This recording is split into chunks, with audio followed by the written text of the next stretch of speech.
একটি শান্তিপূর্ণ গ্রামের দৃশ্য যেখানে সূর্য উঠছে। একটি ছোট ছেলে বা মেয়ে হাতে একটি খেলনা প্লেন নিয়ে দৌড়াচ্ছে। তাদের মুখে হাসি এবং চোখে স্বপ্ন। একটি পুরনো বাক্স খুঁজে পায়। কৌতূহল নিয়ে বাক্সটি খোলার পর তার মধ্যে থেকে একটি উজ্জ্বল আলো বেরিয়ে আসে। আলোর তীব্রতায় তার চোখ ধাঁধিয়ে যায়। আলোর উৎস থেকে একটি বন্ধুত্বপূর্ণ ছোট প্রাণী বা রোবট বেরিয়ে আসে। প্রাণীটি ছেলেটির বা মেয়েটির দিকে হাসি মুখে তাকিয়ে আছে। তারা একে অপরের দিকে হাত বাড়িয়ে দিচ্ছে। ছেলেটি, মেয়েটি এবং নতুন বন্ধু একসাথে গ্রামের মাঠে খেলছে।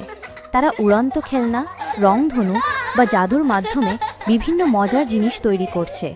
অস্ত যাচ্ছে। ছেলেটি এবং তার নতুন বন্ধু পাশাপাশি বসে আছে, দিগন্তের দিকে তাকিয়ে। তাদের চোখে নতুন স্বপ্ন এবং ভবিষ্যতের প্রতি আশার ঝলক।